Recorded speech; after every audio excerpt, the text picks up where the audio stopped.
ગીતાની અને શ્રીમદ ભાગવતની આ સંયુક્ત યાત્રામાં આપ સૌનું સ્વાગત છે. કપિલ દેવે આપણા પર સમગ્ર મનુષ્ય જાત પર કૃપા કરીને આધ્યાત્મના ઘણા ગૂઢ તત્વો સમજાવ્યા.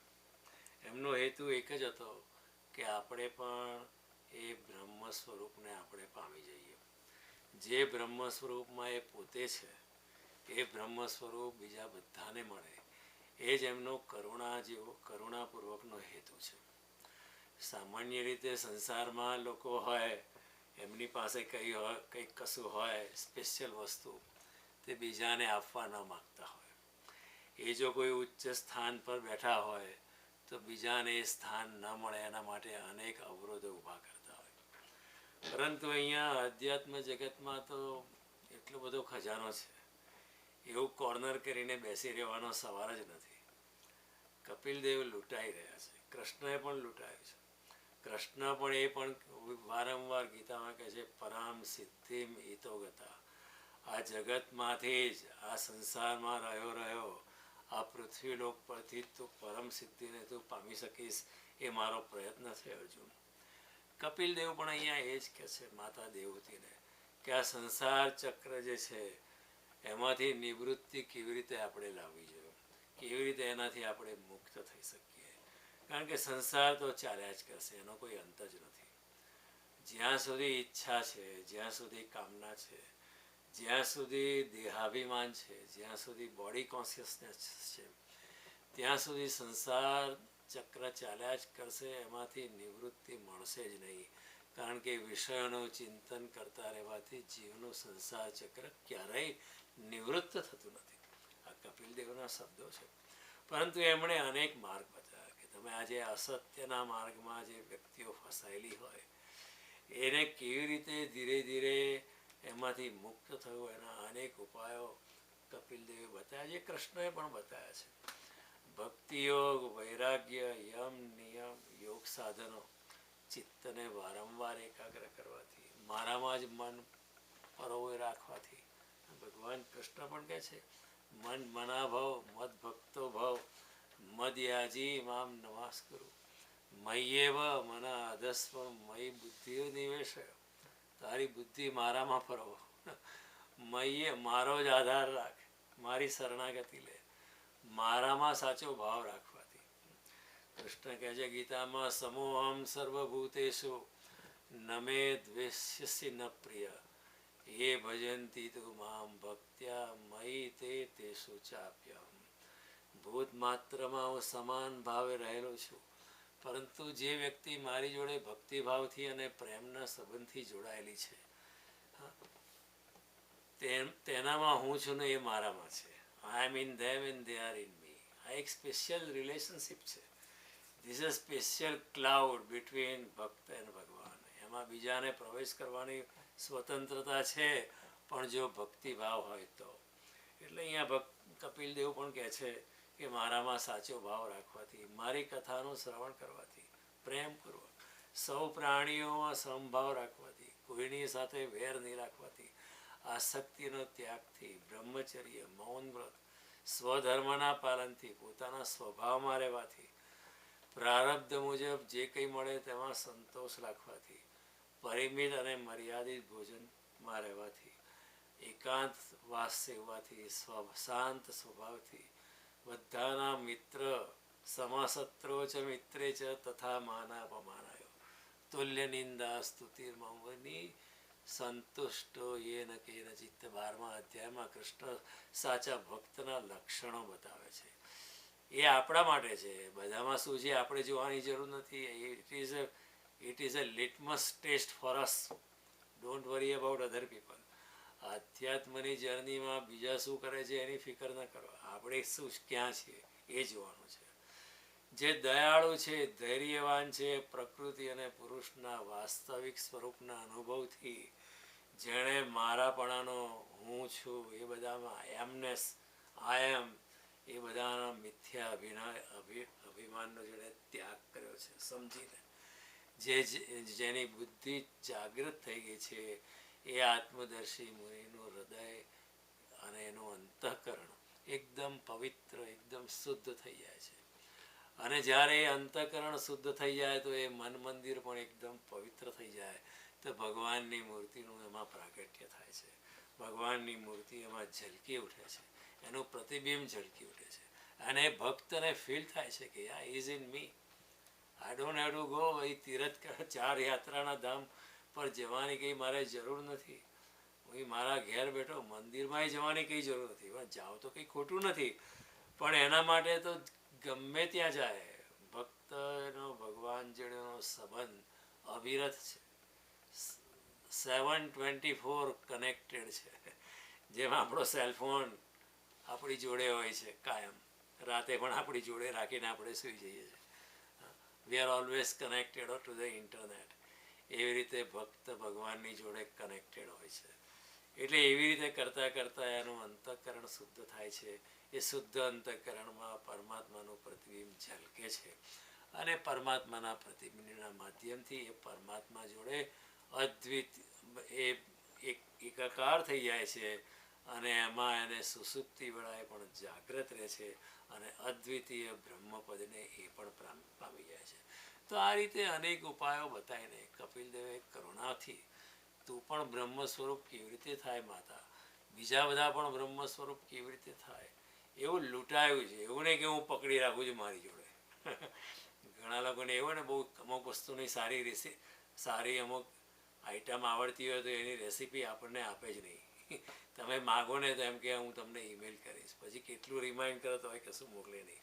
અને જો મોકલે તો એમાંથી થોડું આમ તેમ કાપકું કરી નાખે, કારણ કે he or she doesn't want a competition.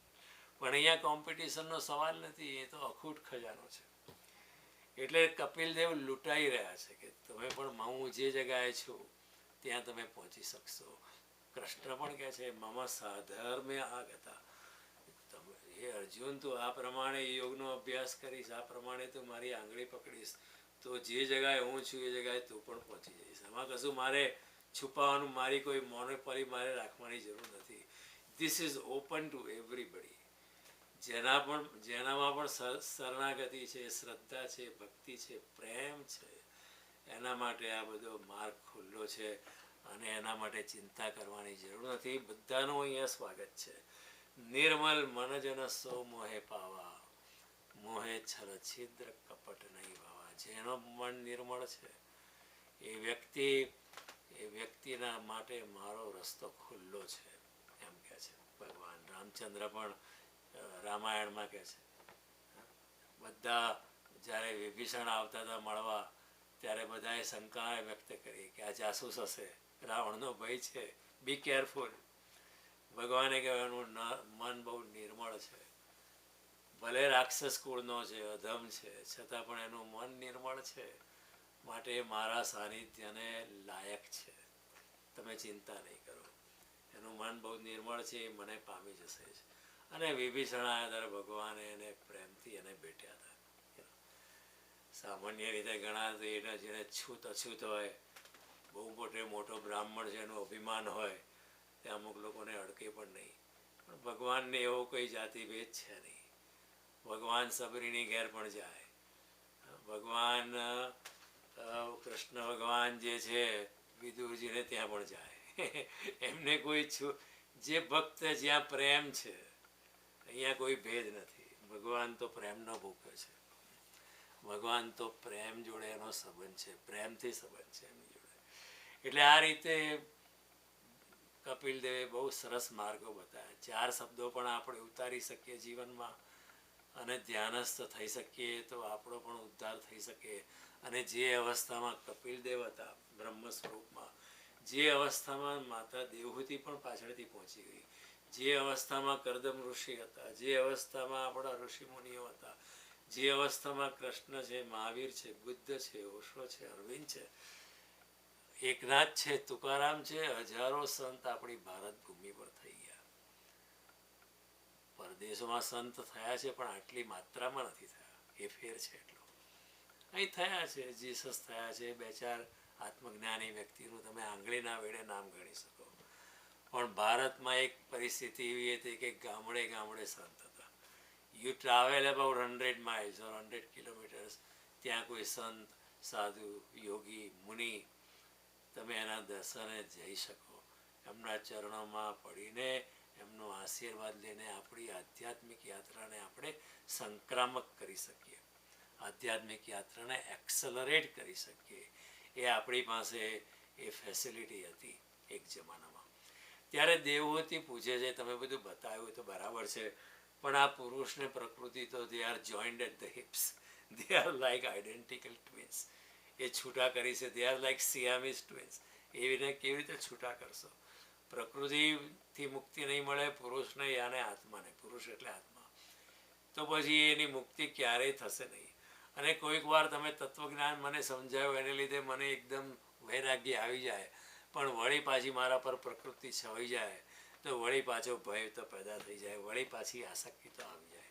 આટલા અર્જુનને સાક્ષાત ભગવાને ગીતા કહી, તો પણ એનો જ્યારે પુત્ર મરી ગયો અભિમન્યુ, ત્યારે અર્જુન પણ ધ્રુસકે ધ્રુસકે રડતો હતો કે મારો આટલા પુત્ર મારો એને છળ કપટથી માર્યો. ભગવાન બોલે એની સામે જોતા હશે કે મેં આને ગીતા કહી પણ બધી વ્યર્થ કહી. પણ કહેવાનો ભાવાર્થ એવો છે કે ભલભલા યોગીને પણ પ્રકૃતિ કોઈ વાર બંધનમાં નાખે છે. પ્રકૃતિ એટલી બધી એનું ત્રિગુણાત્મક પ્રકૃતિ જે છે એની જંજાળ એટલી બધી મોટી છે કે ઘણીવાર બહાર નીકળેલો માણસ અંદર ફસાઈ જાય છે. એટલે દેવહૂતિ બહુ વ્યાજબી સવાલ પૂછે છે કે તમે કોઈ વાર તમે કૈવલ્ય પદની વાત કરો છો, પણ પ્રકૃતિને પુરુષ તો એકબીજાને એટલે છોડી શકતા નથી, એકબીજામાં સમાવિષ્ટ છે, તો અમે કૈવલ્ય પદને કેવી રીતે પ્રાપ્ત કરીએ? કૈવલ્ય પદ એટલે આત્મ સ્વરૂપ પદ. કૈવલ્ય આવે એટલે બીજું કોઈ રહે કશું રહે નહીં, આત્મ સ્વરૂપ જ રહે. સંસાર છૂટી જાય, શરીરમાં છો તોય શરીર છૂટી જાય. આત્મજ્ઞાની યોગી શરીરમાં રહે છે પણ તો પણ શરીરમાં રહેતો નથી. ઇઝ ધેર, જ્યાં સુધી એના કર્મના બંધન શરીરના પૂરા ના થાય ત્યાં સુધી રહે છે. જેવા કર્મના બંધન એના શરીર જોડેનો જે અંજણ પાળી પૂરું થાય એટલે એ શરીર છોડીને ચાલી જાય છે. પણ એ આત્મજ્ઞાની યોગી શરીરમાં છે છતાં પણ શરીરમાં નથી. એના માટે આપણા શાસ્ત્રોએ બહુ સરસ શબ્દ વાપર્યો, વૈદેહ અવસ્થા. દેહમાં છે છતાં પણ વિદેહ છે, દેહમાં રહે છે છતાં પણ દેહમાં નથી. એવું ઘણા યોગીએ કહ્યું છે કે હું દેહમાં છું છતાં પણ દેહમાં નથી, હું શરીરમાં છું છતાં શરીરમાં નથી. A loose silken thread connects me to this body, but I am not actually in the body. જ્યાં સુધી આ સંબંધ છે, કર્મનું બંધન જ્યાં સુધી છે ત્યાં સુધી છું, પછી આ કિનારો છોડીને હું મારી અંતરયાત્રાના મારો જે બીજો કિનારો છે, જે મારો પરલોકનો જે કિનારો છે એમાં હું ચાલ્યો જઈશ. એટલે દેવહૂતિ પૂછે કે આ કૈવલ્ય પદ કેવી રીતે પ્રાપ્ત થાય? આ તો પ્રકૃતિ નિમિત્ત ભૂત, પ્રકૃતિના ગુણોનો અભાવ નથી થતો, માટે વળી પાછો ભય આવે, વળી પાછા માયા આવી જાય, વળી પાછી આસક્તિ થઈ જાય. કેવી રીતે છૂટવું ભગવાન મારે? ત્યારે કપિલદેવે કહ્યું, ભગવાન અહીંયા ભાગવતકાર કે કપિલદેવ શબ્દ નથી વાપરતા, ભાગવતકાર કે છે ભગવાને કહ્યું, કારણ કે એ ભગવત સ્વરૂપ હતા. અહીંયા કોઈ વ્યક્તિ પૂજા નથી. જે કોઈ વ્યક્તિ આત્મજ્ઞાનમાં પ્રવેશ કરે એ ભગવત સ્વરૂપ થઈ જાય છે. માટે આપણે બુદ્ધ ભલે મનુષ્ય હતા, આપણે એમને ભગવાન બુદ્ધ કહ્યા. મહાવીર ભલે મનુષ્ય સ્વરૂપે હતા છતાં પણ આપણે એમને ભગવાન જ કહ્યા. ઓશો ભલે મનુષ્ય સ્વરૂપમાં હતા છતાં પણ એમના શિષ્ય એમને ભગવાન રજનીશ જ કહ્યા. એક સંબંધ હોય છે. કોઈકે પૂછ્યું ઓશોને કે કેમ તમે તમારી જાતને ભગવાન કહો છો? ત્યારે ઓશોએ કહ્યું કે because I am and because you are also. તમે પણ ભગવત સ્વરૂપ છો અને મારી જાતને હું ભગવાન કહું છું, તો હું તમને પણ એ સ્વરૂપ પર પહોંચવાને હું તમને પ્રેરણા આપું છું. અને આમે બધું જ જગતમાં ચારે બાજુ ભગવત સ્વરૂપ જ છે, ખીચોખીચ ભગવાન છે. તો મારામાં પણ છે ને તમારામાં પણ છે. ફેર એટલો જ છે કે મને મારા ભગવત સ્વરૂપનું મને ઓળખાણ છે, હું મારા ભગવત સ્વરૂપને હું જાણું છું, પણ તમે અજ્ઞાનમાં છો માટે તમે તમારા ભગવત સ્વરૂપને ઓળખતા નથી. બાકી તમે પણ ભગવત સ્વરૂપ છો. એટલે હું મારી જાતને ભગવાન કહું છું, એમાં મને કશો અહંકાર નથી, કારણ કે એ તો હકીકત છે. તમે પણ ભગવત સ્વરૂપ છો, હું પણ ભગવત સ્વરૂપ છું. ફેર ખાલી એટલો છે કે મને એનું જ્ઞાન છે, મને એનો અનુભવ છે, આત્માનો અનુભવ છે, તમને નથી, એટલો જ ફેર છે. પણ તમે પણ ભગવત સ્વરૂપ જ છો. એટલે અહીંયા મમ્મી એમને દેવહૂતિ માતા પોતાના પુત્રને કહે છે ભગવાન, કહે છે હે પ્રભુ, હે બ્રહ્મન. ત્યારે અહીંયા ભાગવતકાર પણ કહે છે ભગવાને કહ્યું માં, કેટલા પ્રેમથી કહે છે પોતાની માતાને, માં જે રીતે અગ્નિનું ઉત્પત્તિ સ્થાન એવી અરણી પોતાના જ ઉત્પન્ન થયેલા અગ્નિથી બળીને ભસ્મ થઈ જાય છે. જો જે લાકડામાં અગ્નિ સમાયેલો છે, જંગલમાં ઘણીવાર અંદર અગ્નિ એનર્જી સમાયેલી જ છે ઝાડમાં, જરાક સ્પાર્ક થાય તો ફાયર ચાલુ થઈ જાય. જેવી રીતે અરણી એટલે લાકડું, જંગલનું કોરું લાકડું એને અરણી કહે. અરણ્ય એટલે જંગલ, અરણી એટલે જંગલમાંથી જે ઉગે છે લાકડું, સૂકું લાકડું, એને અરણી કહે. એટલે લગ્નમાં યજ્ઞ કરવાનો હતો, અરણી એવો સૂકા લાકડા વાપરીએ આપણે. એટલે કહે છે માં જેવી રીતે અગ્નિનું ઉત્પત્તિ સ્થાન અરણી, લાકડામાંથી અગ્નિ પેદા થાય છે, એટલે એનો અર્થ એમ કે લાકડામાં અગ્નિ છુપાયેલો છે, થોડાક ઘર્ષણની જ જરૂર છે. જેવી રીતે લાકડામાં અગ્નિ છુપાયેલો છે, પણ જ્યારે એમાંથી અગ્નિ પેદા થાય ત્યારે એ લાકડું બળીને ભસ્મ થઈ જાય છે. તેવી જ રીતે જો કેટલી સરસ એનાલોજી આપે છે, કેટલું સરસ ભગવાન અહીંયા ઉદાહરણ આપે છે કે જેવું અગ્નિમાં જે લાકડામાં જે અગ્નિ સમાયેલો છે એ ઉત્પન્ન થાય તો એનાથી લાકડું પણ સળગીને ભસ્મ થઈ જાય છે.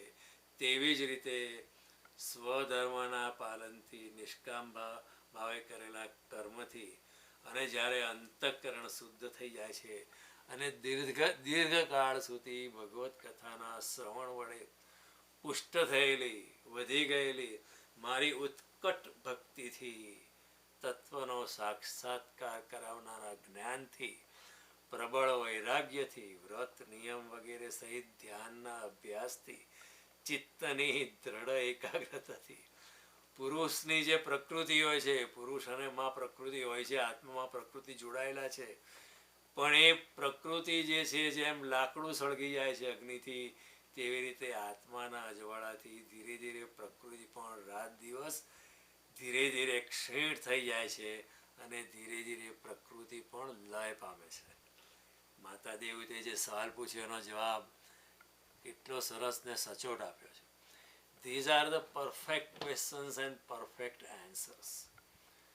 ઘણા લોકો વાહિયાત સવાલો પૂછતા હોય, કારણ કે એમને કશું જ્ઞાન છે જ નહીં. એમના સવાલ પરથી જ ખબર પડી જાય કે આ કશું નથી, ખાલી ડંભાસ મારે છે. ઘણા લોકો સવાલ પૂછીને પોતે કેટલા બુદ્ધિમાન છે એ ચાર માણસમાં they are trying to project themselves as a very intelligent person. પણ આત્મજ્ઞાની યોગી આપણા સવાલથી જ હસવા માંડે. એને ખબર જ, આપણું અપમાન નહીં કરે, પણ એને ખબર પડી જાય કે આનામાં કશું છે નહીં. ચાર માણસને ઇમ્પ્રેસ કરવા માટે મારી આગળ બધા મોટા મોટા સવાલ લઈને આવ્યો છે, પણ એની કોઈ આધ્યાત્મિક ગતિ નથી. પણ અહીંયા દેવહૂતિ બહુ વિનમ્રતાથી સવાલ પૂછે છે કે હાઉ કેન આઈ સેપરેટ, મારામાં રહેલો આત્મા, મારામાં રહેલો પુરુષને હું મારી પ્રકૃતિથી કેવી રીતે સેપરેટ કરી શકું, કૈવલ્ય પદને કેવી રીતે પ્રાપ્ત કરી શકું. તો તરત જ ભગવાન સમજાવે છે કે જેમ લાકડામાં અગ્નિ છુપાયેલો છે અને અગ્નિ જો પ્રગટ થઈ જાય તો લાકડું બળીને ભસ્મ થઈ જાય છે અને પછી લાકડું ખલાસ થઈ જાય અને ભસ્મ છૂટી થઈ જાય. તેવી જ રીતે મેં તને માતા બધું બતાવ્યું, એ રીતે એમાંથી જ્યારે અંતઃકરણ શુદ્ધ થાય અને દીર્ઘકાળ સુધી ભગવાનનું સ્મરણ, ભગવાનનું કથા તમે સાંભળ્યા જ કરો અને એને લીધે આપણી ભક્તિ પરાકાષ્ઠાએ પહોંચી જાય. ભગવાનનું નામ સાંભળતા જ તમે નાચવા માંડો. રામકૃષ્ણ પરમહંસને થતું હતું કે ચાલો ને લગ્નમાં, કે મારે આવું નથી ના, પણ ત્યાં વર કન્યાને આશીર્વાદ આપવા ચાલો. એટલે એમને જવું ના, લોકો ખેંચે. પણ રસ્તામાં જો રામકૃષ્ણ પરમહંસને કોઈ જયરામજી કહી દે, જય શ્રી કૃષ્ણ કહી દે, તો એમને તરત રામનું સ્મરણ થઈ જાય અને રસ્તામાં નાચવા લાગે. વર વહુને બાજુ પર થઈ જાય અને એક જાતનો તમાશો થઈ જાય, કારણ કે એમને તો એમનામાં તો અગ્નિ છે જ. જરાક જ રામ નામનો સ્પાર્ક પડે તો એકદમ મોટો ભક્તિનો ભડકો થાય.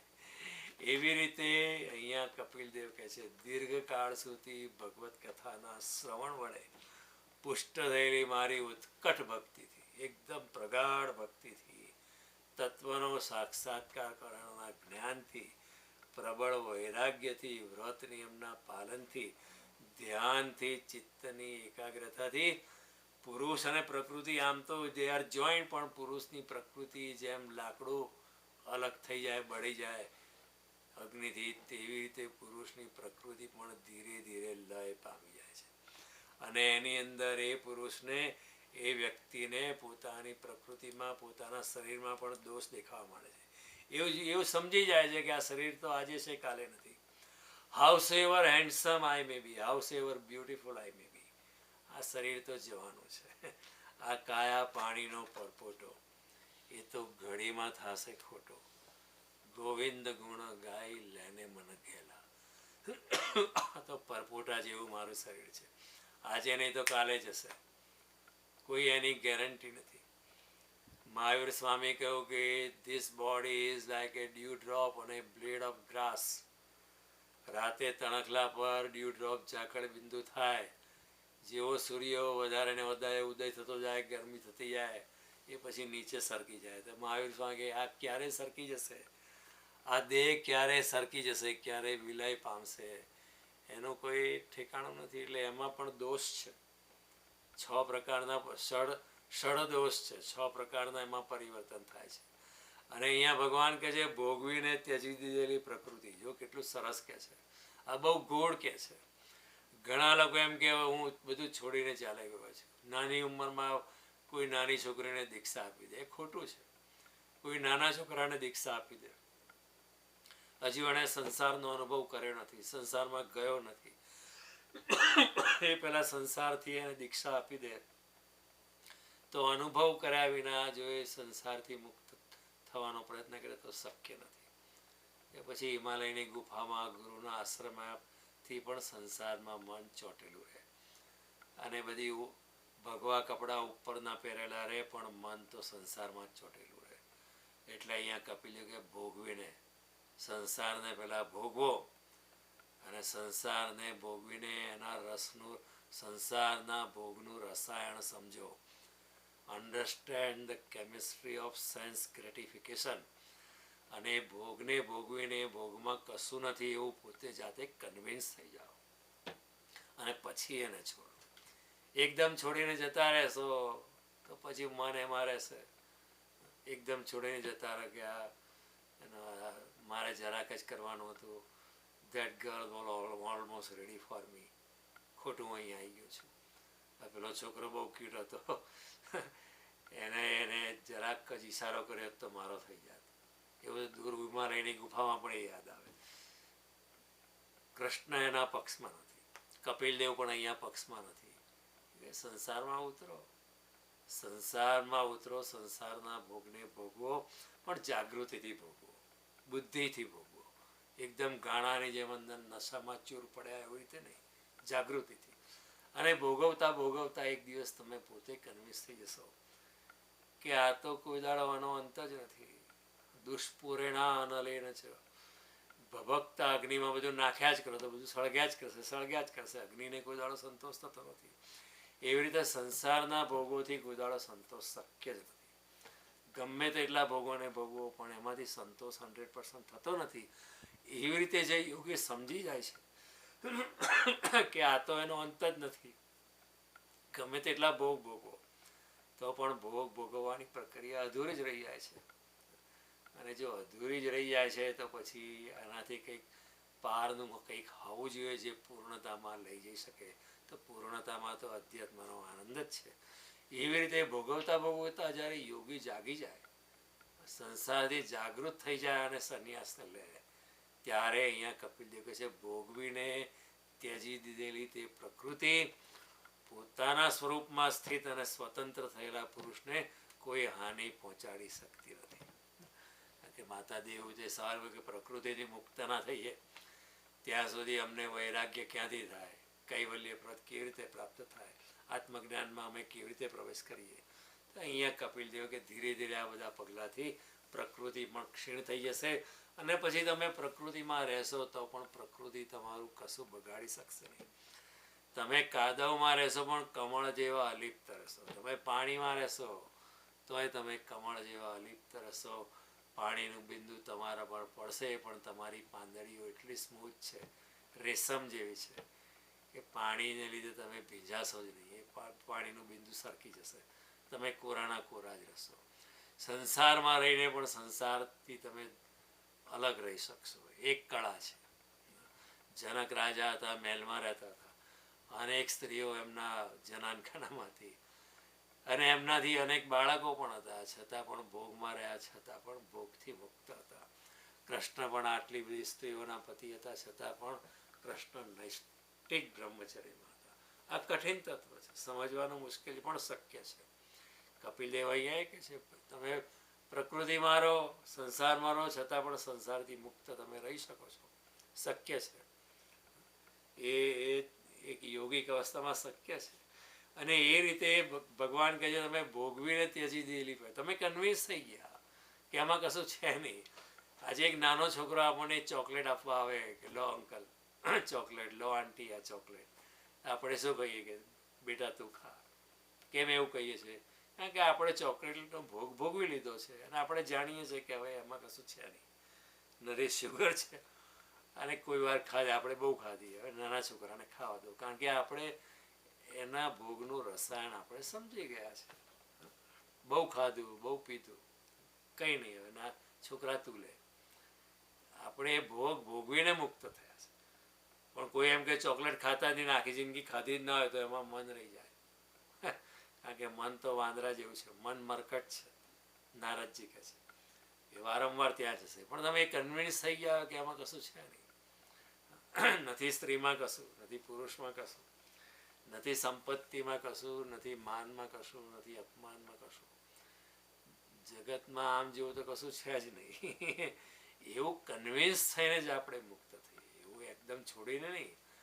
You convince your own self. એ કેવી રીતે કન્વિન્સ થાય? પહેલાં એમાં ઉતરો.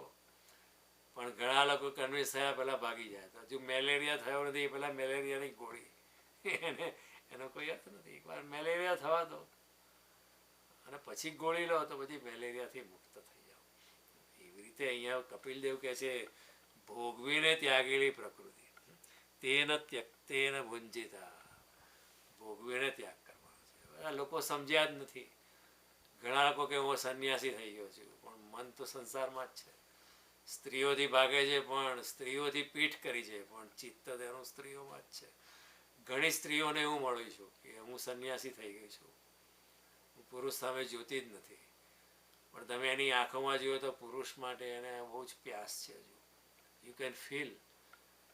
મારે પુરુષથી પીઠ ફેરવીને પણ હજુ ચિત્ત એનું પુરુષમાં જ છે. તો એ કોઈ ત્યાગ નથી. એના કરતાં કરો લગ્ન, મેરી, હેવ ચિલ્ડ્રન. અને એ સંસારને ભોગવીને, સંસારને જોઈને સંસારથી મુક્ત થઈ જાઓ. અને પછી બધું છોડીને ભાગવાની જરૂર નથી. જ્યાં છો ત્યાં જ તમે સંન્યાસી તરીકે રહી શકો છો. ઘરમાં જ, પોતાના સંસારમાં જ પોતાની ફરજ નિભાવતા એક સંન્યાસીની જેમ રહેવાનું શક્ય છે. જનક રાજા રહેતા હતા, કૃષ્ણ પણ રહ્યા, રામ પણ રહ્યા.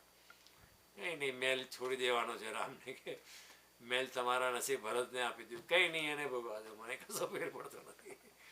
કોઈ વ્યગ્રતા નથી સંસારમાં. આમે મારે તો સંન્યાસી તરીકે રહેવાનું છે. તો વનમાં રહીને સંન્યાસી તરીકે રહું કે મહેલમાં સંન્યાસી તરીકે, it doesn't matter to me. Okay, પિતાની આજ્ઞા છે છોડીને ચાલે જઈ.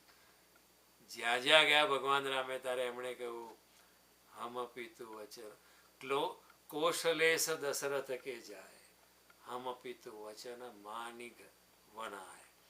હું કૌશલ્ય પુત્ર અને દશરથનો પુત્ર છું અને પિતાના વચનનું પાલન કરવાને માટે હું વનમાં આવ્યો છું. કશું નહીં, પિતાનું વચન છે. આપણા જેવો હોત તો આપણે આર્ગ્યુમેન્ટ કરી શક્યા હોત. આજનો રામ આર્ગ્યુમેન્ટ કરો દશરથની સામે થઈ જાય કે તમને 4 વાર લગ્ન કરવાનું કોણે કહ્યું હતું? અને એ પણ પેલી યંગ છોકરી જોડે તમે લગ્ન કર્યું, છેલ્લી પત્ની જોડે. પછી તમારે એના ગુલામ જ થઈ જવું પડે ને. તો પછી તમારે એને બધું વચનો આર્યા કરવાનો. તમે વચન આપ્યું એને મારે પાલન શું કરવા કરવું જોઈએ? You give the promise, I am not suppose to maintain your promise. આજનો રામ એમ કહી શકે, રામને કંઈ ફેર પડતો નથી, કંઈ નહીં. પિતા પ્રત્યે માન છે, સન્માન છે. પિતા મેં વચન આપીને પિતાએ આપ્યું, પિતાનું વચન હું પાલન કરીશ. ચાલો, આ એક અવસ્થા છે. સંસારમાં રહીને પણ સંસારથી મુક્ત છે. એટલે કપિલ દેવ અહીંયા કહે છે, ભોગવીને ત્યાગેલી પ્રકૃતિ તે પોતાના સ્વરૂપમાં સ્થિત અને સ્વતંત્ર થયેલા પુરુષને કંઈ હાનિ પહોંચાડી શકતી નથી. સંસારમાં રહીને, ભોગમાં રહીને પણ ભોગ એને અડકી પણ શકતો નથી યોગીને. યોગ રતો વા ભોગ રતો વા સંગ રતો વા સંગ વિહીના યસ્ય બ્રહ્મણી રમતે ચિત્તમ નંદતી નંદતી નંદતી એવા. યોગી યોગમાં હોય કે ભોગમાં હોય, હજારો પુરુષોની વચ્ચે યોગીની બેઠી હોય કે હજારો સ્ત્રીઓની વચ્ચે પણ એને કશો ફેર નથી. એ તો અલિપ્ત જ છે. નંદતી નંદતી નંદતી હોય, બ્રહ્મના આનંદમાં છે, બ્રહ્માનંદની નિજાનંદની મસ્તીમાં છે. એને આદિત્ય વર્ણ તમસ પરસ્તાદ, અજ્ઞાન એને અડકી પણ શકતું નથી. સંસારના ભોગો એને અડકી પણ શકતા નથી. કૃષ્ણને આ સવાલ ઉદ્ધવજીએ ગીતા શ્રીમદ ભાગવતમાં પૂછ્યો છે કે તમારો ભક્ત સંસારમાં રહે તો એ સંસાર એને પાડી શકતો નથી, ખેંચી શકતો નથી, તો સંસારમાં રહીને પણ એનું ચિત્ત તમારામાં કેવી રીતે રહે છે? તો કૃષ્ણએ પણ બહુ સરસ દાખલો આપ્યો કે જેવી રીતે રાંધેલું અન્ન હોય, કોઈ ચોખાને આપણે રાંધ્યો હોય, ઘઉંના દાણાને રાંધ્યો હોય, એને વળી પાછું જમીનમાં નાખીએ રાંધ્યા પછી તો એ કંઈ ઉગતું નથી, પાછું એમાંથી છોડ નીકળતો નથી. તેવી જ રીતે જે વ્યક્તિનું ચિત્ત મારામાં ચોંટી ગયું હોય, એ સંસારમાં રહેતો હોય, સંસારની માયા એને લાગતી નથી. કેટલો સરસ દાખલો આપ્યો કે જેવી રીતે રાંધેલું અન્ન જમીનમાં પાછું નાખો એ પાછું ઉગતું નથી, એવી રીતે જે યોગીનું મન મારામાં ચોંટેલું છે એને તમે સંસારના કાદવમાં નાખો, સંસારની જમીનમાં નાખો તો એનામાંથી કોઈ એમાંથી વૃક્ષ, માયાનું વૃક્ષ એમાંથી નીકળતું નથી. એવું કૃષ્ણએ સમજાવ્યું. એવું જ કપિલદેવ અહીંયા પણ સમજાવે છે કે જાગી ગયા પછી પણ સ્વપ્નના તે અનુભવનો કોઈ પણ પ્રકારનો એને મોહ થતો નથી. આ સંસાર પણ એક સ્વપ્ન છે અને કપિલદેવે સંસારના સ્વપ્નના અનુભવનો એને કોઈ પણ પ્રકારનો સંગદોષ લાગતો નથી, એને મોહમાં એ પડતો નથી. જેને તત્વજ્ઞાન થઈ ગયું છે તેનું મન મારામાં નિરંતર પરોવાયેલું રહે છે અને તે આત્મા મારા મુનિનું પ્રકૃતિ કશું કરી શકતી નથી. કેટલું સરસ સમજાયું છે. જેનું મન પરમાત્મામાં ચોંટી ગયું છે એને મહેલમાં રહેતો પણ કશું થતું નથી, મહેલ એને અડકી શકતો નથી. મારામાં જેનું મન પરોવાયેલું છે તે આત્મારામ મુનિની પ્રકૃતિ કશું નુકસાન કરી શકતું નથી. કેટલું સરસ સમજાયું છે. એ રીતે કૃષ્ણ આટલા બધા ભોગમાં ઉપરથી છતાં પણ કૃષ્ણ બ્રહ્મચારી છે. જનક રાજા પણ નૈષ્ઠિક બ્રહ્મચર્યમાં હતા. જાપાનમાં એક સાધુ થયો યોગી હતો, સાંજે સાંજે પ્રવચન આપતો હતો. ત્યાં જાપાન એ ગામનો રાજા ત્યાંથી પસાર થતો હતો. દૂરથી પહેલાં તો ઘોડા પર બેસી બેસીને એનું પ્રવચન સાંભળતો. પછી એને એમાં બહુ મન પરોવાઈ ગયું. ઘણી વાર પછી ઘોડા પરથી નીચે ઉતરીને એ યોગીના ચરણોમાં બેસીને સાંભળવા માંડ્યો અને એમાંથી લીન થવા માંડ્યો. એના હૃદયમાં પણ ભક્તિ અને પરમાત્મા પ્રત્યે પ્રેમ જાગૃત થયો. એકવાર એણે એ યોગીને કહ્યું કે તમે અહીંયા ઝાડ નીચે પડી રહ્યો છો, અહીંયા જ રહી રહ્યો છો, અહીંયા જ સૂઈ રહ્યો છો, અહીંયા જ બધું સ્નાન ક્રિયા, નદીમાં સ્નાન કરીને આવો છો, અહીંયા જ તમે તમારી 2 રોટલી પકાવીને ખાઓ છો. એ બધી ઝંઝટમાંથી મુક્ત થવો તો મારા મહેલમાં આવીને રહો ને, બહુ જગ્યા છે ત્યાં, અને પછી અહીં પ્રવચન કરજો. યોગીએ કહ્યું કે મને કશું ફેર પડતો નથી, તું કહે છે તો આવશું, નહીં તો આઈ એમ હેપી હિયર, પણ તું મને ત્યાં તારા મહેલમાં રહી જવા માગતો હોય તો હું આવીશ તારી જોડે. તો એ કહે છે કંઈ નહીં, તમે આવો મારી સાથે. એ ગયો મહેલમાં એ યોગી. તો રાત્રે સુવાનો હતો ત્યારે રાજાએ કહ્યું આપણે હું ભોજન કરું છું, મિષ્ટાન્ન ખાઈશ, તમે શું ખાશો? એ તું જે ખાઈશ કે હું ખાઈશ, મારા માટે સ્પેશિયલ રાંધવાની જરૂર નહીં, પણ તો કે તમે પણ મિષ્ટાન ન ખાશો, તમે તો યોગી છો, તમે તો સૂકો રોટલો જ ખાઓ. કે એવું કોણે કહ્યું? યોગી પણ ખાય, પણ અનાસક્ત ભાવે ખાય છે. અન્નમાં પણ બ્રહ્મ છે એ ભાવનાથી ખાય છે. અન્નમ બ્રહ્મ, અન્ન પણ બ્રહ્મ સ્વરૂપ છે એ ભાવનાથી હું ખાઈશ. એટલે એમણે પણ જે રાજાએ ખાધું સરસ સરસ મિષ્ટાન, એ પણ એણે ખાધું. રાત્રે સૂતી વખતે રાજાએ કહ્યું કે હું સૂતી વખતે અહીંયા સુંદર મહેલની અંદર સુંદર સ્ત્રીઓ આવીને મને મસાજ કરે છે, અને એ મસાજ કરતી હોય, અહીંયા સરસ સંગીત વાગતું હોય, એ અવસ્થામાં હું સૂઈ જાઉં છું. તમારે કેવી રીતે સૂવું છું? તો યોગીએ કહ્યું કે ઓકે, તો એ બધી સ્ત્રીઓને મને પણ મસાજ કરવા દે. હું પણ એ રીતે સૂઈ જઈશ તારી જેમ જ. You brought me here, I will leave the way you are living. પેલાને જરા શંકા થઈ કે આ જરા યોગી જેવો કંઈ લાગતો નથી, સ્ત્રીઓની જોડે મસાજ કરાવશે મારી જોડે, એ તો બહુ આસક્તિ કહેવાય. એવું બધું બહુ ચાલ્યું. સારામાં સારું ખાય, સારામાં સારી રજાઈમાં સૂઈ જાય. બહુ વખત થયા એટલે એને જરા શંકા ગઈ કે આ જરા ઢોંગી લાગે છે. એ જે ભોગમાં છું હું છું, એ જ ભોગમાં આ પણ છે, તો મારામાં એનામાં ફેર શું છે? એકવાર એને સવારે એને પૂછ્યો સવાલ એને કે મને તમારા પ્રત્યે એક સવાલ છે.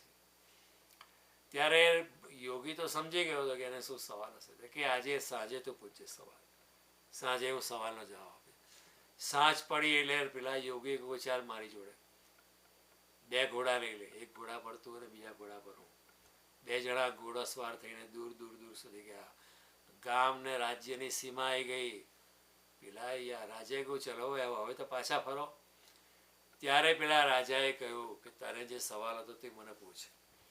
તો રાજાએ સવાલ પૂછ્યો કે તમારા ને મારામાં ફેર શું છે? જે ભોગ હું લઉં છું એ ભોગ તમે પણ લો છો. આટલી સ્ત્રીઓનો સહવાસ હું કરું છું, તમે પણ સહવાસ કરો છો, તમે પણ મસાજ કરાવડાવો છો, તમે પણ સારું સારું ખાઓ છો, સારું સારું પહેરો છો, સારી સારી વસ્તુ એન્જોય કરો છો મારી જેમ જ. તમારે મારામાં ફેર શું છે? ત્યારે એણે કહ્યું કે હું જો ભૈલા, હું તારા મહેલમાં રહેતો હતો, પણ તારો મહેલ મારામાં નહોતો રહેતો, એટલો ફેર છે. તું મહેલમાં રહે છે પણ મહેલ તારામાં રહે છે. તું સ્ત્રીઓ જોડે મસાજ કરાવે છે, તું સ્ત્રીઓમાં તારું મન ચોટેલું છે. હું સ્ત્રીઓ જોડે મસાજ કરાવું છું, પણ મને સ્ત્રીઓ જોડે કોઈ લેવા દેવા નથી. હવે હું પાછો નથી આવતો, તું જા. કારણ કે આઈ એમ નોટ વરીડ. હું અહીંયા રહું, અહીં ઝાડ નીચે પડી રહીશ કે તારા મહેલમાં રહીશ, મને કશો ફેર પડતો નથી. આઈ એમ નોટ એટેચ. હું તારા મહેલમાં રહેતો હતો, પણ તારો મહેલ મારામાં નહોતો રહેતો. એના રાજાને સમજાઈ ગયું. એણે માફી માંગી કે આઈ એમ સો સોરી, મેં તમારા પર શંકા કરી, તમે પાછા વળો, તમે મારી જોડે પાછા આવો. યોગી કહે હું પાછો નથી આવતો, પણ હું તને સલાહ આપું છું કે તું એ શું કરવા જાય છે? શું કરવા એ સંસારની ઝંઝટમાં પડે છે? તું મારી જોડે રહે, અહીં મારા ચરણોમાં રહીશ તો મારી દિવ્યતાનો તને લાભ મળશે. પણ રાજા એટલે રાજા, સંસાર છોડવો એમ બહુ મુશ્કેલ કાર્ય છે. એ તો પાછો જતો રહ્યો. એટલે અહીંયા જે કપિલદેવ કહે છે કે જે આત્મારામ મુનિ છે એનું સંસાર એનું કશું કરી શકતી નથી. અને મનુષ્ય આ રીતે અનેક જન્મો સુધી, દીર્ઘકાળ સુધી આ રીતે આત્મામાં જ ચિંતન મગ્ન રહે છે, આત્મામાં જ ડૂબેલો રહે છે. ત્યારે તેને બ્રહ્મલોક પર્યતના સર્વ પ્રકારના ભોગોમાંથી વૈરાગ્ય થઈ જાય. જો અહીંયા પૃથ્વી પર તો અનેક પ્રકારના ભોગો છે, પણ બીજા 14 લોકો છે એમાં તો ઉચ્ચ પ્રકારના ભોગો છે. એટલી બધી સરસ સુગંધ, એટલી બધું સરસ ધ્વનિ સંગીત, એટલું બધું ખાવાનું પીવાનું, એટલી બધી સુંદર સ્ત્રીઓ અપ્સરા જેવી, એટલા બધા સુંદર પુરુષો જેને ગંધર્વ કહીએ, દેવો કહીએ, એવા સુંદર beautiful men are there in other worlds. એની સામે અહીંના આપણા પૃથ્વીની બધી સ્ત્રીઓ ફીકી પડી જાય, પૃથ્વીના પુરુષો ફીકા થઈ જાય. એટલી બધી સુંદરતાવાળી સ્ત્રીઓ પુરુષો ત્યાં છે. પણ અહીંયા કપિલદેવ કહે છે કે જેનું મન, જે આત્મારામ થઈ ગયો છે મુનિ, એને અહીં પૃથ્વીથી માંડીને બધા 14 લોકોમાં જે ભોગો છે, બ્રહ્મલોક પર્યતના સર્વ પ્રકારના ભોગોમાંથી એને વૈરાગ્ય થઈ જાય છે. એને ભોગમાં કોઈ રસ જ નથી, કારણ કે એને પરમાત્મા જોડેના સંબંધમાં એટલો બધો આનંદ છે, એટલો બધો એને દિવ્ય આનંદ છે કે આનાથી વધારે કોઈ બીજો આનંદ હોય જ ના શકે, એ કન્વિન્સ થઈ જાય છે. યમ લબ્ધ્વા ચાપરમ લાભમ મન્યતે નાધિકમ તતમ. છઠ્ઠા અધ્યાયમાં ભગવાન કૃષ્ણ કહે છે આ એક યોગિક અવસ્થા પામ્યા પછી યોગી કન્વિન્સ થઈ જાય છે કે આ પામ્યા પછી યમ લબ્ધ્વા ચાપરમ લાભમ, આનાથી વધારે કોઈ આનંદ, આનાથી વધારે કોઈ ભોગ, પરમાત્માનો જે ભોગ છે એનાથી મોટો ભોગ મન્યતે નાધિકમ તતમ, આનાથી વધારે કોઈ મોટો ભોગ હોય જ ના શકે, શક્ય જ નથી. જે પરમાત્માનો જે દિવ્ય આનંદ છે એની આગળ સંસારના બધા ભોગ, ન કેવળ સંસારના પણ બ્રહ્મલોકના ભોગ, સ્વર્ગલોકના ભોગ, જે 14 લોકોની જે આપણી પરિકલ્પના છે બધા લોકોના ભોગ પણ બધા ફીકા પડી જાય છે. એટલે અહીંયા કપિલદેવ કહે છે કે આ રીતે અનેક જન્મોમાં દીર્ઘકાળ સુધી આ રીતે જે આત્મચિંતનમાં જ નિમગ્ન રહે છે ત્યારે તેને બ્રહ્મલોક પર્યંતના સર્વ પ્રકારના ભોગોમાંથી વૈરાગ્ય થઈ જાય છે. અને એ ધૈર્યવાન ભક્ત, જો ફરીથી ધૈર્ય શબ્દ વાપર્યો, મેં તમને કાલે ધીરજ શું તે સમજાવ્યું હતું. ઉતાવળ નહીં ચાલે. અહીંયા હું આટલો બધો પ્રયત્ન કરું, થતું નથી. ભગવાનની ઝાંકીને જ્યારે આપણી લાયકાત થશે ત્યારે ઓટોમેટિક થશે. જો અર્જુન ભગવાનનું બધું સાંભળતો હતો, ગીતામાં 10મા અધ્યાયમાં ભગવાને કહ્યું કે મારાથી વધારે કશું છે નહીં, એકાંશે નસ્તિકો છે, મારા કેવળ એક જ અંશથી સમગ્ર બ્રહ્મમાં હું વ્યાપ્ત છું.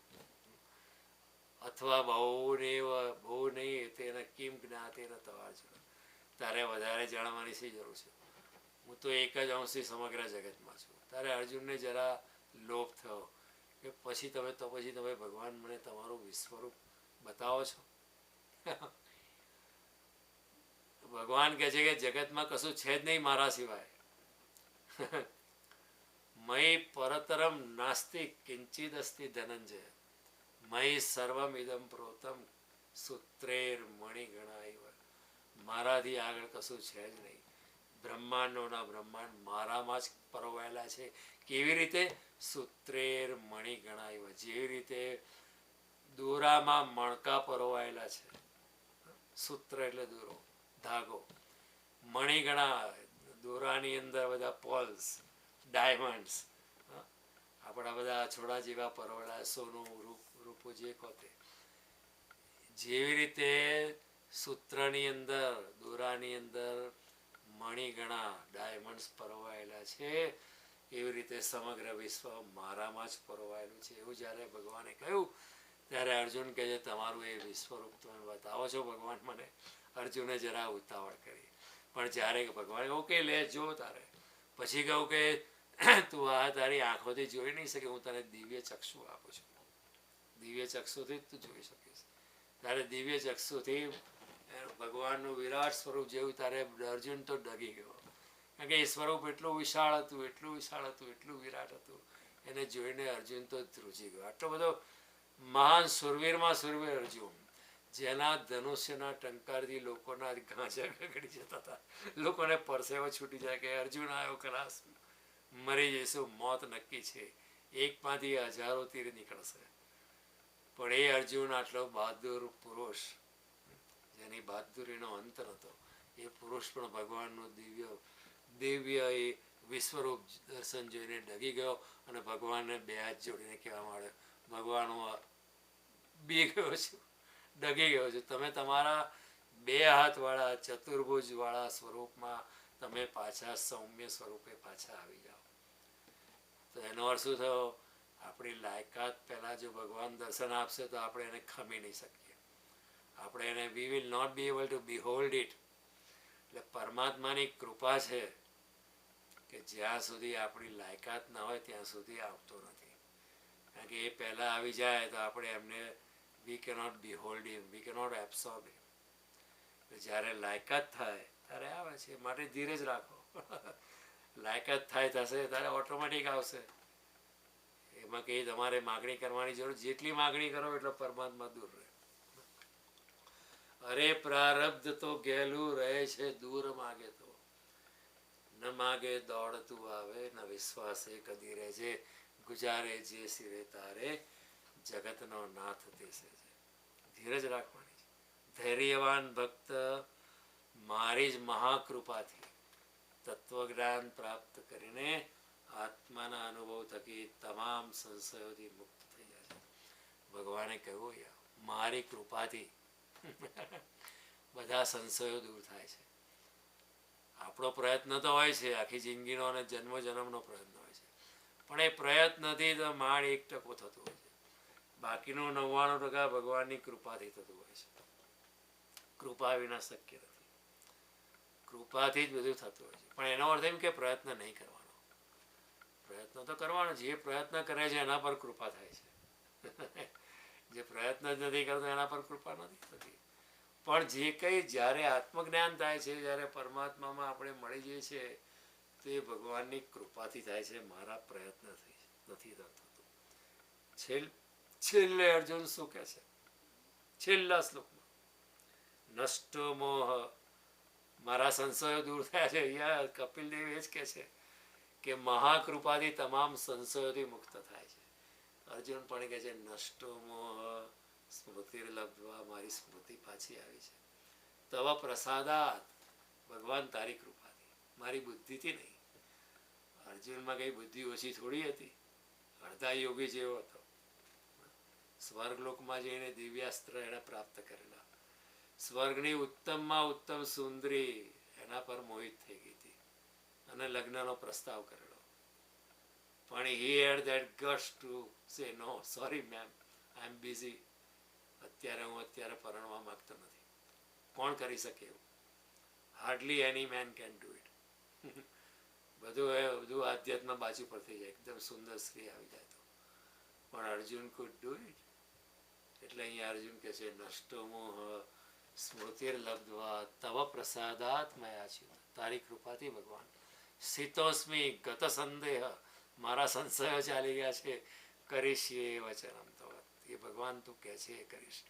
એ જ શબ્દો અહીંયા વાપરે છે કપિલ દેવ કે મારી જ મહાકૃપાથી તત્વજ્ઞાન પ્રાપ્ત કરીને આત્માના અનુભવથી તમામ સંશયોથી મુક્ત થાય છે. નષ્ટો મોહ, જે અર્જુન કહે છે એ જ શબ્દ અહીંયા વપરાય છે. અને પછી લિંગ શરીરનો ત્યાગ નાશ થતા, જે આ દેહ છે, જે લિંગ શરીર છે, એનો જ્યારે નાશ થાય છે ત્યારે પોતાના સ્વરૂપભૂત કૈવલ્ય નામક મંગળ પદને સહજતાથી પ્રાપ્ત કરે છે. સહજતાથી. પછી બહુ પ્રયત્ન કરવો નથી. It comes easily. સાધો સહજ સમાધિ ભલી, કબીરજી કહે છે. સહજથી બહુ પ્રયત્ન કરવાની જરૂર નથી. બસ ચિત્ત પરમાત્મામાં રાખો, બહુ સરળતાથી મળી જશે. એ તમારો આપણો સ્વભાવ થઈ જશે. તો અહીંયા કપિલ દેવ જ્યાં સુધી કર્મનું બંધન છે ત્યાં સુધી આ લિંગ શરીર છે, ત્યાં સુધી આપણું શરીર છે. પણ જ્યારે કર્મનું બંધન પૂરું થાય ત્યારે આ લિંગ શરીર પણ ચાલી જશે. અને જ્યારે એવું થશે ત્યારે પોતાનું સ્વરૂપભૂત, પોતાના આત્મ સ્વરૂપ નામના કૈવલ્ય નામક મંગળ પદને સહેલાઈથી પ્રાપ્ત કરશે. કૃષ્ણ પણ કહે છે ગીતામાં, સુસુખમ કર્તુમ અવ્યયમ. એ અર્જુન, હું તને હવે રસ્તો બતાવ્યો, એવું સહજતાથી મને પ્રાપ્ત કરીશ. બહુ મોટો પ્રયત્ન કરવાની જરૂર નહીં પડે. બસ ચિત્ત તારું મારામાં રાખ, મન મનાવો. મય્યેવ મનદાધસ્વ મયી બુદ્ધિર નિવેશ, તારી બુદ્ધિ મને સમર્પિત કર દે. મારામાં બુદ્ધિનું તું નિવેશ કર. Invest your intelligence, mind, sense organs and everything into me. એમ કરવાથી તું મને જ પામીશ. કપિલ દેવ અહીંયા એ જ કહે છે કે આવું કરવાથી ધીરે ધીરે ધીરે પરમ ભક્તિથી, ધૈર્યથી, દીર્ઘકાળ સુધી પોતાના આત્મચિંતનમાં જે યોગી મગ્ન રહ્યો છે, અનેક જન્મોના પ્રયત્નથી એના પર મારી કૃપા થાય છે. અને પછી છેલ્લો શરીર જે રહ્યું છે એનાથી એને મુક્ત થાય છે. ત્યારે પોતાનું સ્વરૂપ બોધ કૈવલ્ય નામક પદને, મંગળમય પદને સહજતાથી પ્રાપ્ત કરે છે. અને યોગી વળી પાછો આ સંસારમાં આવતો નથી. યદ ગત્વા ન નિવર્તન્તે તદ્ધામ પરમં મમ. કૃષ્ણ પણ કહે છે ત્યાં જઈને એ પાછું આવવાનું નથી, મારી જોડે જ રહેવાનું છે. પછી વૈકુંઠ લોકમાં મારી જોડે રહેવાનું એવું નથી, તો મારામાં જ સમાવેશ થઈ જશે. સુનતે હૈ પ્યાર કી દુનિયા મેં દો દિલ મુશ્કિલ સે સમાતે. અહીં પ્રેમિક અને પ્રેમિકા એકબીજામાં કૈવલ્ય થઈ ગયા છે, જેમ શિવ અને પાર્વતી એક થઈ ગયા છે. આપણે ત્યાં મૂર્તિ બનાવે છે, શિવ ને પાર્વતીની કમ્બાઇન્ડ મૂર્તિ, બંને એક થઈ ગયા છે એવી મૂર્તિ. અર્ધનારીશ્વર, એની પાછળ અધ્યાત્મ છે. અહીં ભક્ત અને ભગવાન એક થઈ જાય છે. ભક્ત જુદો નથી રહેતો. અને એવું થયા પછી એ યોગી વળી પાછો અહીં આવતો નથી, સિવાય કે પરમાત્માને કે જા લોકોને મદદ કરવા જા, નહીં તો એને આવવાનું નથી. કૃષ્ણ પણ ગીતામાં કહે છે, તદ્ધામ ન તદ્ભાસયતે સૂર્યો ન શશાંક ન પાવક યદ ગત્વા ન નિવર્તન્તે તદ્ધામ પરમમ મમ. મારું એ જે ધામ છે એને સૂર્ય પ્રકાશિત નથી કરતો, નથી ચંદ્ર પ્રકાશિત કરતો, એ તો સ્વયં પ્રકાશિત છે. મારા પ્રકાશથી પ્રકાશિત છે. યદ ગત્વા ન નિવર્તન્તે, ત્યાં ગયા પછી યોગી પાછો નથી આવતો, અહીં આવવાનું થતું નથી. unless I direct him to do so, unless he wants to come and help people. અને યોગીનું ચિત્ત યોગ સાધનાથી વૃદ્ધિ પામેલી બધી સિદ્ધિઓ એને આપમેળે આવે છે. 18 પ્રકારની સિદ્ધિઓ એની પાસે આવે છે. પણ અહીંયા કપિલદેવ કહે છે કે યોગી એ બધી સિદ્ધિમાં ફસાતો નથી. કારણ કે સિદ્ધિઓથી શું થાય, સિદ્ધિઓનો ઉપયોગ કરો તો વળી પાછો સંસાર ઉભો થાય. 18 પ્રકારની સિદ્ધિઓનું વર્ણન ભગવાને કર્યું છે શ્રીમદ ભાગવતમાં. અને સિદ્ધિઓ કેવી રીતે મળે છે એનું પણ ભગવાને એક્સપ્લેનેશન આપ્યું છે. કારણ કે ઉદ્ધવજી પૂછે છે કે હે કૃષ્ણ, સિદ્ધિઓ કેટલા પ્રકારની છે, કઈ સિદ્ધિ કેવી રીતે પ્રાપ્ત થાય છે, ત્યારે ભગવાન તરત જ જવાબ આપે છે કે જીતેન્દ્રિયસ્ય યુક્તસ્ય જીત શ્વાસસ્ય દેહિનો મય ધારયશ્ચેત ઉપતિષ્ઠન્તિ સિદ્ધય. જેણે પોતાના શ્વાસને જીતેલો છે, જેણે પોતાની ઇન્દ્રિયોને જીતેલી છે, એ જેનો જે મય ધારયશ્ચેત, પોતાનામાં રહેલા મારું સ્મરણ હંમેશા કર્યા કરે છે, એવા યોગીને સિદ્ધિ આપમેળે પ્રાપ્ત થાય છે. એના માટે પ્રયત્ન નથી કરવો પડતો, પણ એ યોગી સિદ્ધિઓ પ્રાપ્ત થાય છે, પણ એ સિદ્ધિઓનો કોઈ દાડો ઉપયોગ કરતો નથી. સિદ્ધિઓ એટલે અદ્ભુત હોય છે. એ યોગી બીજાના શરીરમાં પ્રવેશ કરી શકે, એનું ધાર્યું કરાવે, એ તમને ઈશારો જ કરે, તમે એના ધાર્યું જ કરો. You will just accept him blindly. એટલે એ બધી ઘણી યોગી ધારે તો બધા ગ્રહોની યાત્રા કરે, સૂક્ષ્મ શરીરથી પાછો આવી જાય. યોગી ધારે તો આપણા શરીરની અંદર પ્રવેશ કરી જાય. યોગી ધારે તો ઘણું બધું કરી શકે. પણ ભગવાન અહીંયા કહે છે, કૃષ્ણ પણ કહે છે ગીતામાં કે યોગી સિદ્ધિઓનો ઉપયોગ કરતો નથી. અણીમાં, લઘુમાં પ્રાપ્તિ, અનેક જાતની 18 પ્રકારની સિદ્ધિઓ છે, એમાં યોગી એનો ઉપયોગ કરીને એમાં ફસાતો નથી. અને તો તે મારા અને જો ફસાતો નથી તો મારા અવિનાશી પરમ પદને પ્રાપ્ત કરી લે છે, કે જ્યાં મૃત્યુનું કશું ચાલતું નથી. પછી મૃત્યુ છે જ નહીં, કારણ કે આત્માને કોઈ મૃત્યુ નથી. અને જે વ્યક્તિ આત્મ સ્વરૂપમાં પહોંચી ગયો છે, જે વ્યક્તિ આત્માનો અનુભવ કર્યો છે, એને કોઈ છે, એને કોઈ મૃત્યુ છે જ નથી. એને જન્મ પણ નથી અને મૃત્યુ પણ નથી. જેવું આ ભગવાને આગળ કહ્યું કે અહીં પાછા એને આવું પડતું નથી, એટલે એનો જન્મ પણ નથી અને મૃત્યુ પણ નથી. જે કૃષ્ણ ગીતામાં સમજાવે છે, ન જાય તે મૃયો તે વા, નથી જન્મતો નથી મરતો. નાયમ ભૂતવા ભવિતા વા ન ભૂય, પહેલા હતો અને પછી જન્મશે એવું કશું છે નહીં. અજો, અજન્મા છે, શાશ્વત છે. અજો નિત્ય શાશ્વત અયમ પુરાણો, પુરાતન છે, શાશ્વત છે.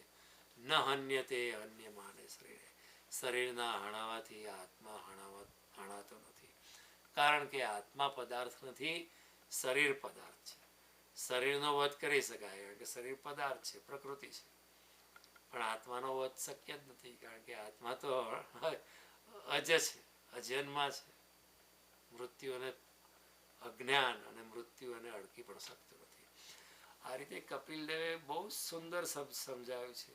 અહીંયા આપણું પણ એટલું સદભાગ્ય છે કે કપિલ દેવના સૂત્રોને આપણને અડકવાનો ભગવાને મોકો આપ્યો છે. જ્યાં સુધી એ સરસ દિવ્ય નસીબ જ્યાં સુધી ઝળકે નહીં, ત્યાં સુધી આ કપિલ દેવના અમૂલ્ય સૂત્રો આપણા હૃદયમાં ઉતરે જ નહીં, આપણા કાનમાં પણ ના પડે. અને કાનમાં પડે તો એ આપણે ઉપર પેરેલલ જતું રહે, આપણે એને પકડી જ ના શકીએ. પણ જ્યાં પ્રેમ છે, ભક્તિ છે, શરણાગતિ છે, શ્રદ્ધા છે, અનન્ય ભાવ છે, વક્તા જોડે એકાત્મકતા છે, જ્યાં પ્રેમ છે, જ્યાં કોઈ સ્લાઇસિંગ ડાઇસિંગ નથી, જ્યાં કોઈ માઇન્ડનું ફિલ્ટરિંગ નથી, મન વચ્ચે આવતું જ નથી, પૂર્ણ એકાત્મકતાથી જે સાંભળે છે એને આ કૈવલ્ય પદનો અને આ કોઈ અલૌકિક જગતનો અનુભવ થાય છે. એટલે સત્સંગનો મહિમા છે. એટલે ભગવાન અહીંયા કપિલદેવ વારંવાર એ જ બતાવે છે. દરેક અધ્યાયના અંતમાં એ કહે જો માતા આ રીતે તો મુક્ત થઈ જશે. એ આપણને પણ કહે છે આ રીતે તમે મુક્ત થશો. કપિલદેવ લૂંટાઈ રહ્યા છે. રામ નામ કી લૂંટ હોય બંદે, લૂંટ શકે તો લૂંટ, અંતકાલ વરના પસ્તાએગા જબ પ્રાણ જાએગે છૂટ. આ મોકાનો જો ઉપયોગ નહીં કર્યો તો અંતકાળે પસ્તાવો થશે. શું કર્યું? આ જિંદગી મેં વેડફી કાઢી. હીરા જન્મ અમોલ થા, કોડી બદલે જાય. કોડીમાં, મકાનમાં, ધનમાં, એમાં આત્મા વેડફી કાઢે. આત્મા તો ઘણા ઉચ્ચ પ્રકારનો હીરો છે. એ હીરો આપણે જ આ સંસારની કોડીમાં વાપરી કાઢ્યો. We are a bad businessman. We are a very bad stupid trader. નાની કે વસ્તુ માટે મોટી મોટી વસ્તુ આપી, સોનાની જાળ પાણીમાં નાખી દીધી, ડૂબી પણ ગઈ પાણીમાં. સો કપિલદેવ અહીંયા બહુ જ સુંદર માતા દેવતી બહુ ઊંડા સવાલ પૂછ્યા અને કપિલદેવે એનો બહુ જ ઊંડાણથી જવાબ આપ્યા, જે આપણા માટે બહુ હિતકર છે. મેં તમને આગળ કહ્યું કપિલદેવના 2 શબ્દો પણ આપણે પચાવી શકીએ, કપિલદેવના 2 વાક્યો પણ સમજાવી શકીએ. કપિલદેવે આટલા બધા ઉપાયો બતાવ્યા છે, આટલા બધા ટૂલ્સ અને સાધનો આપ્યા છે. એ સાધનોમાંથી જે આપણને અનુરૂપ લાગે, કારણ કે દરેક સાધન દરેક માટે નથી હોતું. આપણી રુચિ પ્રમાણે જે સાધન આપણને ગમે એ સાધન આપણે પકડવાનું અને એ સાધન પકડીને આપણો ભવસાગર આપણે પાર કરી શકીએ એમ છે. અશક્ય નથી. It's difficult but it is not impossible. અને એકવાર પ્રયત્ન કરો તો બહુ સરળ છે. એ ભગવાન પોતે કહે છે. એ બહુ સહજતાથી કૈવલ્ય પદને પ્રાપ્ત કરે છે. મહાવીર સ્વામીએ પણ કૈવલ્યનો જ ઉલ્લેખ કરે છે. કૈવલ્યતા, કૈવલ્યતા એટલે પોતાના આત્મ સ્વરૂપમાં. એ કૈવલ્યતા છે. આત્મા જોડે કશું જોડાયેલું છે જ નથી. નથી મિત્ર, નથી પુત્ર, નથી પુત્રી, નથી મિત્રતા, નથી પત્ની, નથી મા, નથી બાપ, નથી કશું નહીં. યુ આર ચિદાનંદ સ્વરૂપ. જીસસ હતા એકવાર બેઠેલા, એમના ફાધર મધર મળવા આવ્યા. ત્યારે કોઈ કહે હું તમારા પેરેન્ટ્સ મળવા આવ્યા છે કે મને કોઈ મા બાપ નથી, હું તો આત્મ સ્વરૂપ છું. લોકોને તો શોખ જ લાગે આ શું વાત કરે છે, પોતાના મા બાપનું સન્માન નથી. એવું નથી કે સન્માન નથી, સન્માન તો કરે, પણ ઇઝ નોટ એટેચ્ડ. એ આત્મ સ્વરૂપ છે. એવી રીતે અહીંયા કપિલદેવ પોતાની માતાને ઉદ્બોધન કરે છે, માતાનું સન્માન જાળવે છે, પણ માતા જોડે એટેચ નથી. અને એવી રીતે ધીરે ધીરે માતા દેવહૂતિ પણ પોતાના છોકરાથી અલિપ્ત થઈ જશે અને એ પોતે પણ આત્મજ્ઞાનમાં પ્રવેશ કરશે. તો તમે મારું આ વક્તવ્ય આટલા પ્રેમથી, ભક્તિથી, આટલા સન્માનથી તમે સાંભળ્યું, એકાગ્રતાથી સાંભળ્યું, એના માટે હું અનુગ્રહિત છું. બોલનારો હું નથી, હું તો કેવળ માધ્યમ છું. હું એક ફૂલે વાસળી છું, સ્વર પરમાત્માના છે. કેવળ પરમાત્માએ મને મોકો આપ્યો તમારી સમક્ષ ભાગવતના રહસ્યોને રજૂઆત કરવાનો, ગીતાના રહસ્યોને ખોલવાનો, એને સમજાવવાનો, ગીતાની અને ભાગવતની પ્રાચીન ભાષાને આધુનિક મનુષ્યની ભાષામાં મૂકવાનો મને પ્રયત્ન આપ્યો, પ્રયત્ન કરવાનો ભગવાને મને મોકો આપ્યો. એના માટે હું પણ ભગવાનનો અનુગ્રહિત છું. આવતા શુક્રવારે અને શનિવારે 9 PM US time, US eastern standard time અને 6:30 વાગે સવારે શનિવારે ને રવિવારે ઇન્ડિયા ટાઈમ વળી પાછા આપણે મળીશું. If I am not able to send the link, you can use the same link. I am expecting my cell phone to arrive by Monday, and I'll be back on my cell phone. A new cell phone will be available. So I'll be able to provide the link again. But if that does not happen, you can always use the old link. That is permanent link. You can use it anytime to come to Zoom. Okay? જય શ્રી કૃષ્ણ. સર્વેને મારા નમસ્કાર અને જય શ્રી કૃષ્ણ. ભગવાન આપણને સર્વને સદબુદ્ધિ આપે એવી પ્રાર્થનાથી આપણે અહીંયા વિરમીએ છીએ. જય શ્રી કૃષ્ણ.